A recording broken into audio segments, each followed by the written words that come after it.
Good morning and welcome to the final keynote conversation of the Peace Studios 2021 Summit. I'm Jonathan Capehart, and I have the great honor to be in conversation with Reverend James Lawson Jr., a man who Dr. Martin Luther King Jr. once called the leading theorist and strategist of nonviolence in the world. The son and grandson of Methodist ministers, Reverend Lawson became a preacher himself. That same year, he graduated from high school.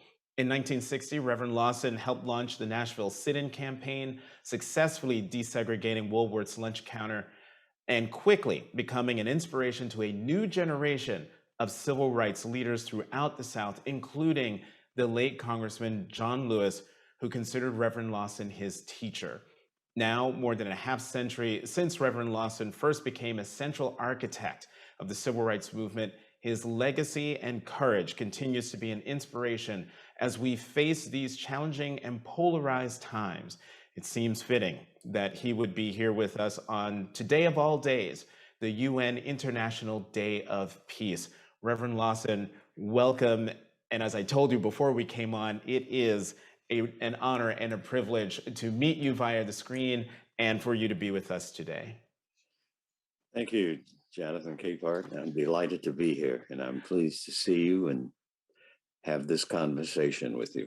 So I have to get two things out of the way. First, pre-happy birthday. Tomorrow is your 93rd birthday, so happy birthday. Oh, well, thank you. From me to you, and I'm sure for everyone watching, I'm sure thrilled to know tomorrow's your birthday. And the second thing is, you know, before we came on, I said it's nice to meet you. I didn't think we had met, but we have been in the same space. And I just went and looked into my photos from the Faith and Politics Civil Rights Pilgrimage from March of 2020. And I have a picture of you, Congressman Lewis, and Speaker Pelosi arm in arm on the Edmund Pettus Bridge, which was Congressman Lewis's last time, sadly, on that bridge. Yes. And so to that point, let's jump into the conversation. A little over a year ago, when you spoke at the memorial service for Congressman Lewis, in your address, you said that to best honor Lewis, you said, quote, "We do not need bipartisan politics. We need the Constitution to come alive." What did you mean by that?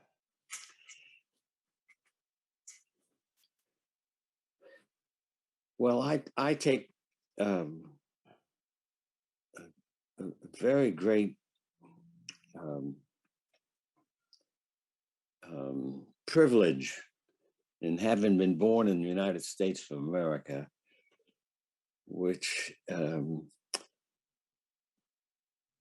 began out of two historical documents, the Declaration of Independence and the Constitution.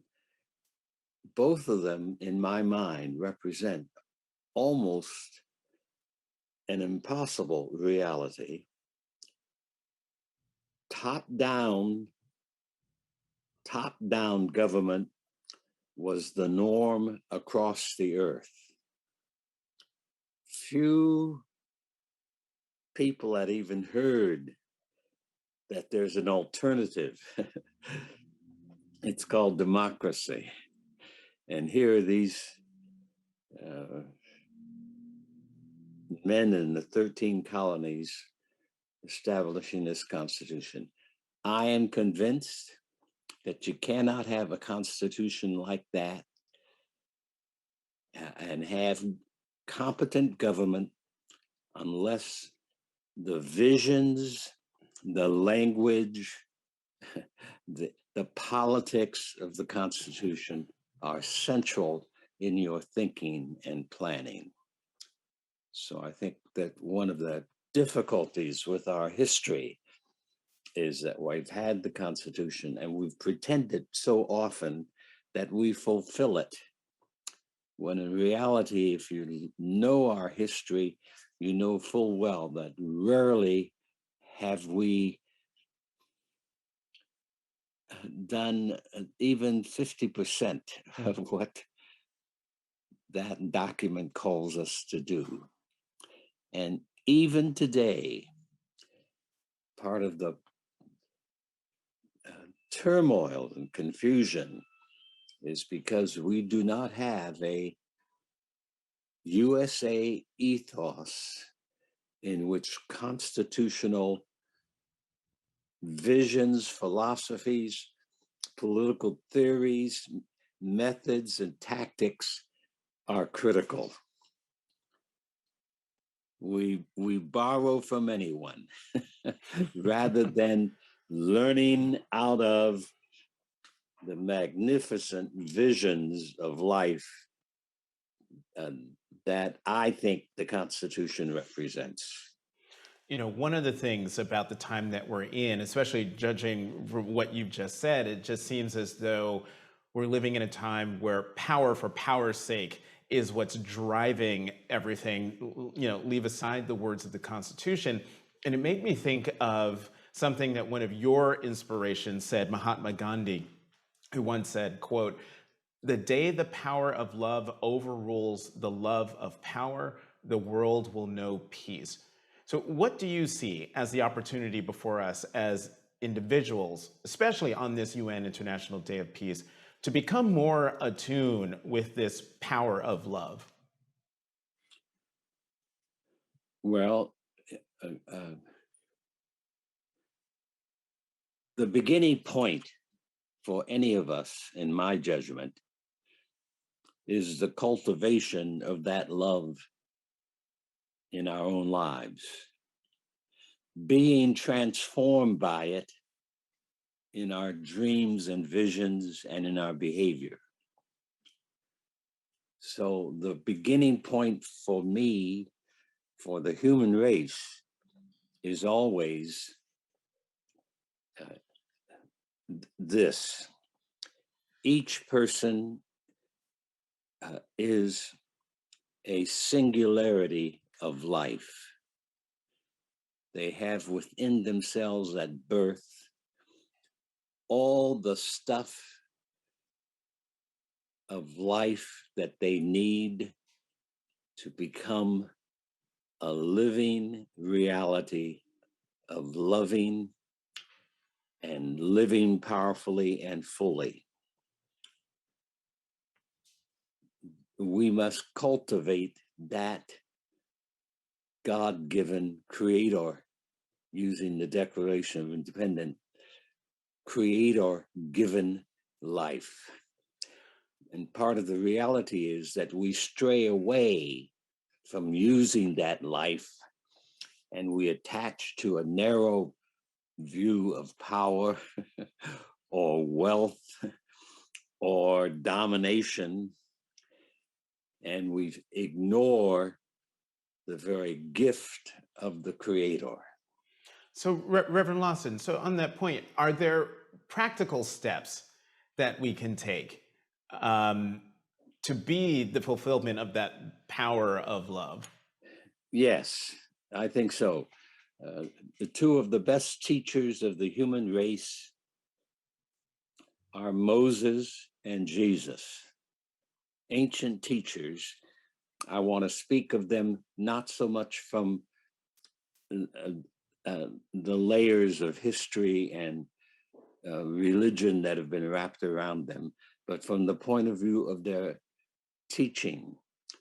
Both of them said that the rule of life is simple.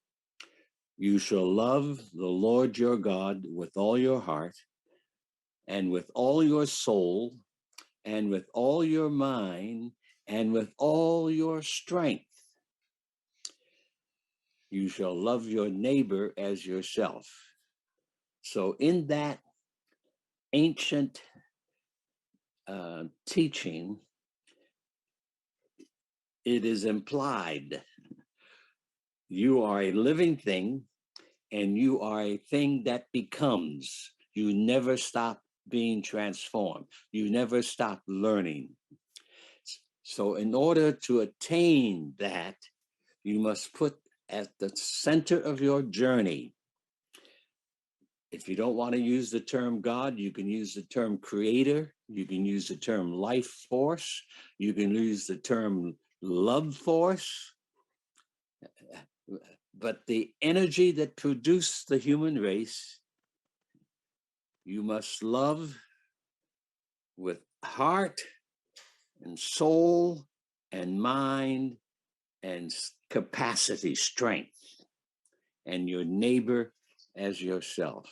So I maintain that which is be found in a lot of ancient poetry as well as scripture, that teaching is the key.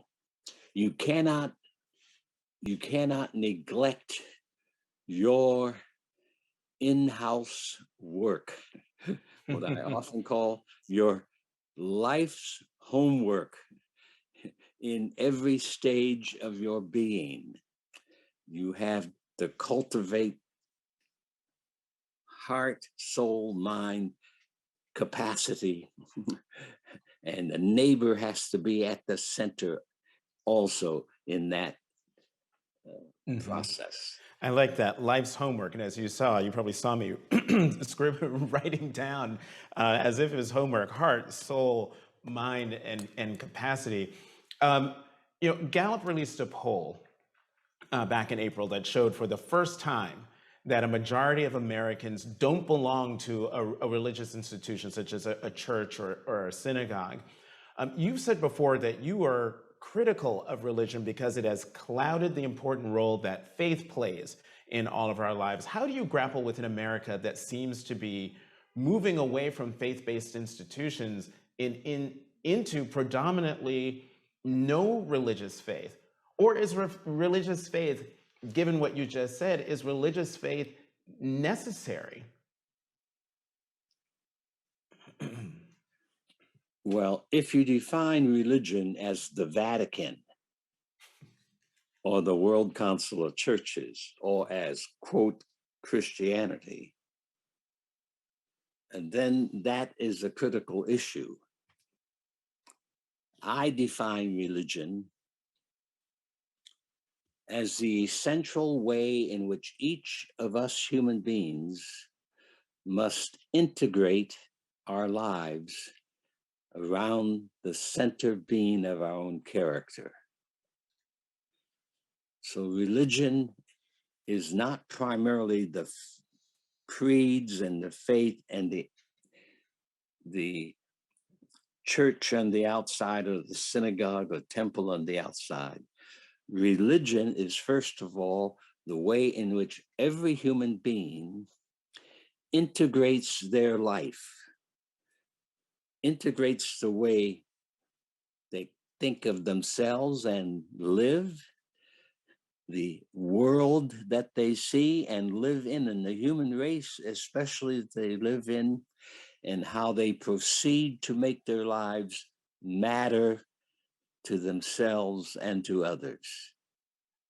So we human beings in the gift of creation are endowed with faith. We could not live without the faith in us. We have to have the faith to get up in the morning and dress and go to do what we think we have to do that day. We have to have faith. A mother has to have faith as she wrestles with seeing to it how her children live and learn and flourish. My slave forebears, because my grandfather and my great grandfather and my great grandparents were all slaves. My grandfather and my great grandfather escaped as very young men. My grandfather was probably no more than 10 or 11 when his dad engineered their escape out of slavery. And the point I want to make is that they had to have a profound faith to insist against US culture. I am not a slave. I am a child of God, and I'm not going to live under slavery and to leave. So, and they went up into Allentown, Guelph, Ontario, and my father then as a young man immigrated into the United States himself to live here. So you have to have faith. It is a given with the gift of life.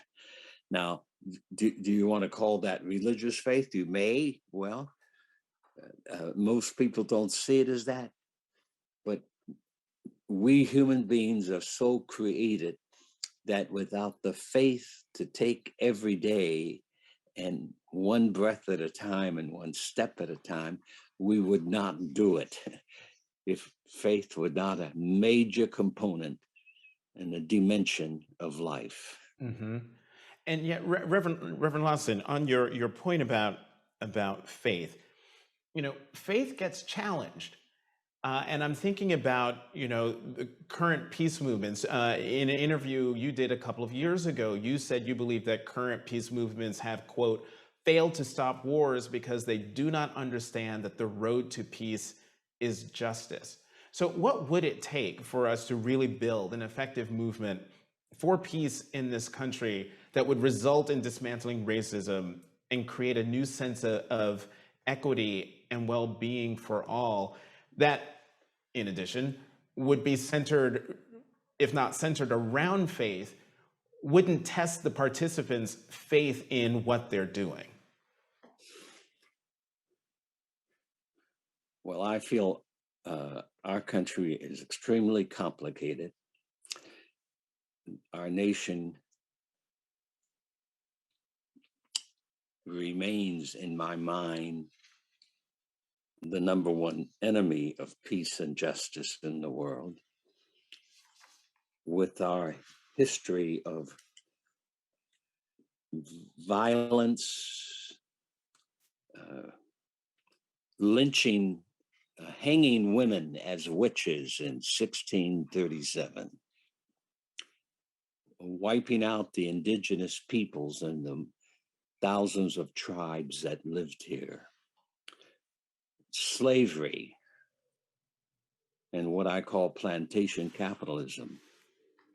We have a society vastly confused and on the side of wrong, which is why I maintain that the Martin Luther King, Rosa Parks movement of the civil rights movement, the nonviolent movement of America, was the best peace movement, 1953 to 1973, that this nation has ever had, because we were beginning the process of dismantling the racism, dismantling this male domination and sexism, dismantling the violence, dismantling plantation capitalism.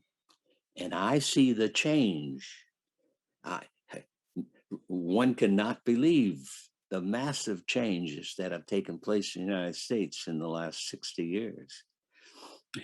We are not what we used to be.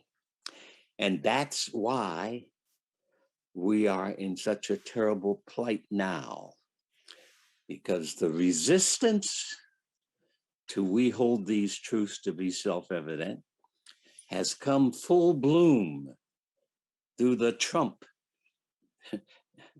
movement. The first time they have been able to come together in such a fashion and to throw their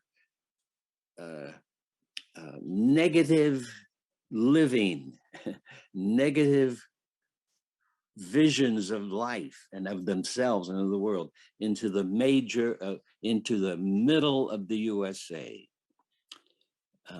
The present turmoil is because the good changes around truth and justice that have emerged since the 1960s, and I can begin to list them, and that came out of the very vision of the Declaration of Independence. The resistance to that has come together in the form of the Trump dimensions of the last few years. And that's what the problem is. For an example, the segregationists of the United States used to belong very strongly to the Democratic Party. With 1953 and 1973, Lyndon Johnson foresaw the fact that the segregationist party within the Democratic Party would become Republican. Mm-hmm. That's precisely what happened. So the present plight of the Republicans is that they are drinking the spiritual poisons of white supremacy. They do not even know they're drinking those poisons. And they do not know how to stop drinking them. So the issue today is not between the Democratic Party and Republican Party, in my mind.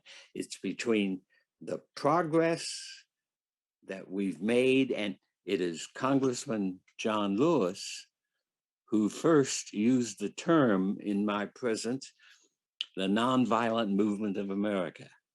It is my study and teaching that has framed it as between 1953 and 73. It became the explosive energy of the so-called civil rights movement of the nation. Was the campaign that gave the CRM its massive energy and impact upon the country as a whole. So the point I'm making is that those forces have congealed in the Republican Party today and in the Trump forces. Mm-hmm. And the dismantling, however, of the racism, the sexism, the violence, and the plantation capitalism must continue. So, Reverend Lawson, I can't believe we only have 5 minutes left, because I could sit here all day and just listen to you and learn from you. But given everything you just said, and the Trump presidency and the MAGA movement, and on top of that, the time of incredible economic and social uncertainty that are in our lives right now, in the world, we have a climate crisis.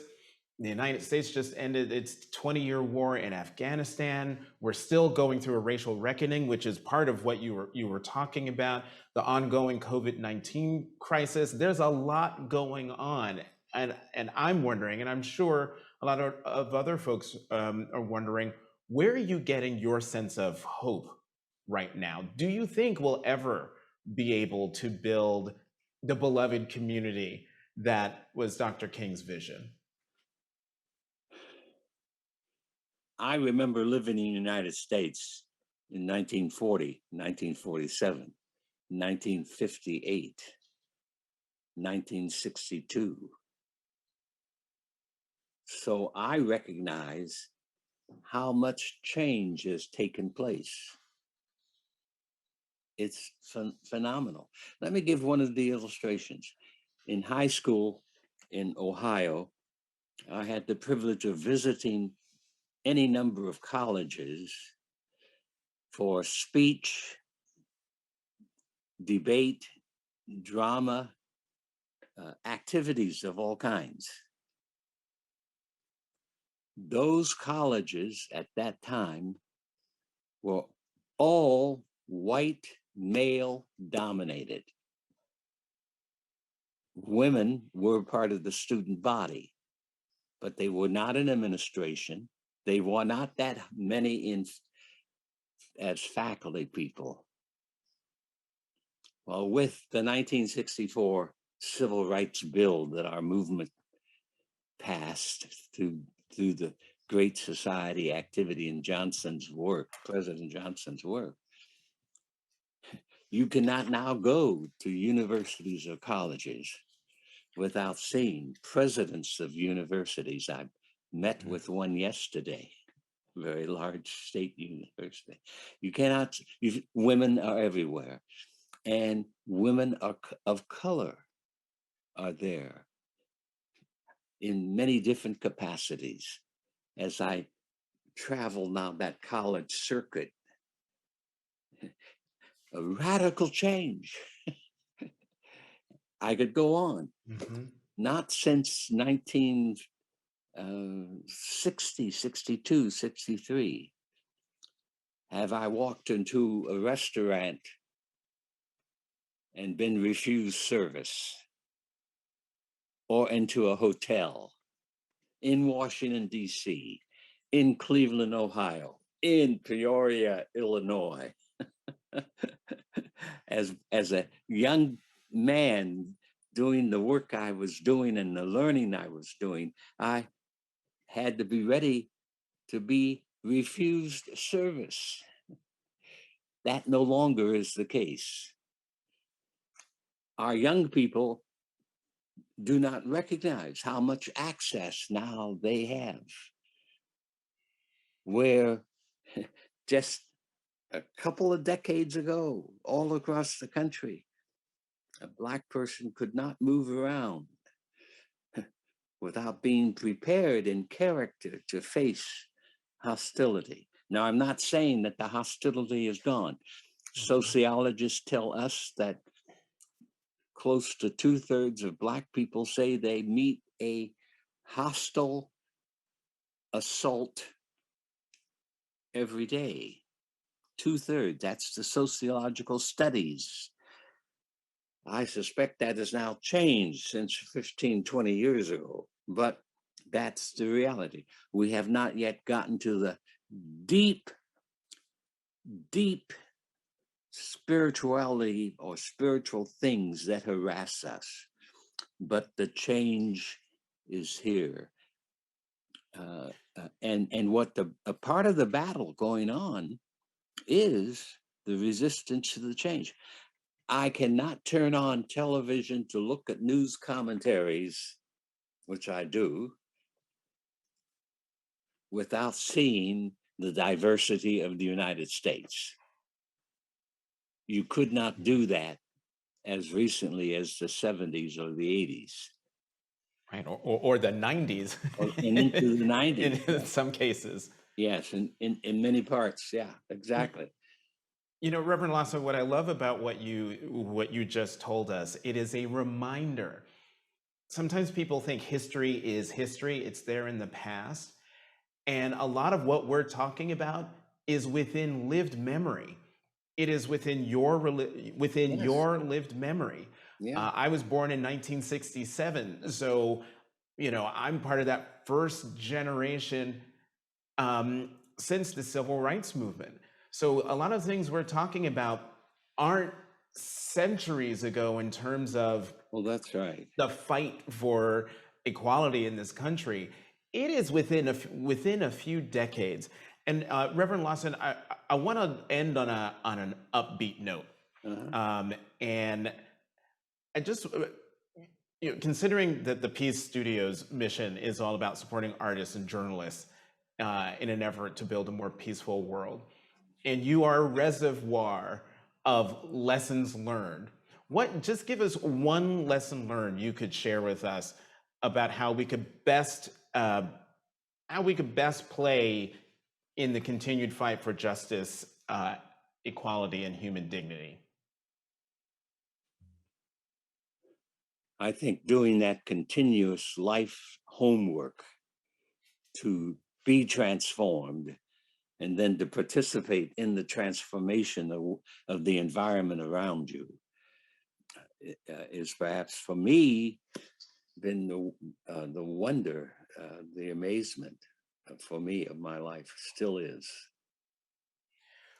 Reverend James Lawson, this has been just a truly incredible conversation, an incredible time that you have given us to listen to you, to learn from you, and also to be reminded that our life's homework is to keep learning, keep being open, and keep the power of love at the forefront of our lives and of our being. Thank you so much for being here at the Peace Institute's 2021 Summit.